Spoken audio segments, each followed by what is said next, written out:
Good afternoon, everyone. I am Z. Scott, president of Chicago State University, one of the oldest public research institutions in Illinois, and I am delighted to introduce today's keynote conversation, highlighting two extraordinary leaders and advocates in our nation's fight for equity. First, Rosalind Brewer, Roz as she is known to most, joined Walgreens Boots Alliance as Chief Executive Officer in March 2021 and also served as a director on WBA's board. Prior to being named CEO at Walgreens Boots Alliance, Ms. Brewer most recently served as its Chief Operating Officer and Group President at Starbucks. Prior to Starbucks, she served as President and CEO of Sam's Club. Ms. Brewer previously held executive leadership positions with Walmart beginning in 2006. In an expression of her commitment to higher education, she currently serves as chairperson of the Board of Trustees at her alma mater, Spelman College. Ms. Brewer also serves as the board member of the Smithsonian's National Museum of African American History and Culture, and she is also ranked number 27 on Fortune magazine's recognition of the 50 most powerful women in business.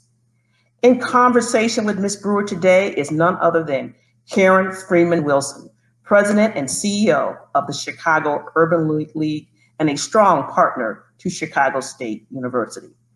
Prior to assuming the presidency of the Chicago Urban League in January of 2020, President Freeman Wilson made history serving as the first female mayor of the city of Gary, Indiana, and as the first African-American female mayor to ever serve in the state of Indiana. Prior to leading the city of Gary,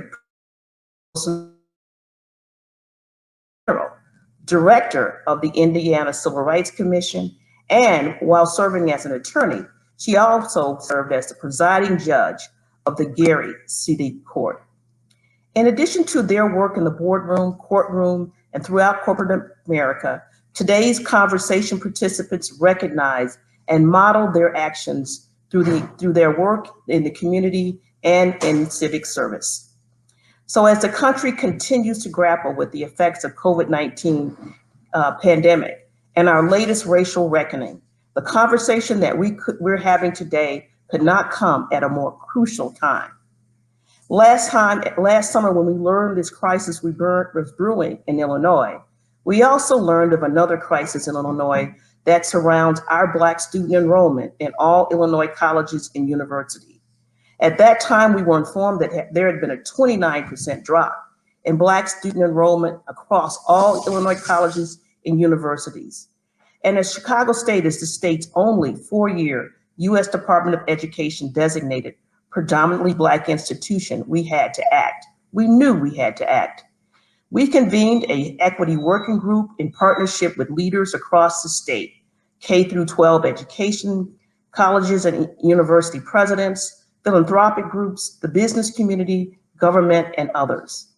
And I'd like to thank and acknowledge President Freeman Wilson for her steadfast work and chairmanship of the Equity Working Group for Black Student Access and Success in Illinois Higher Education.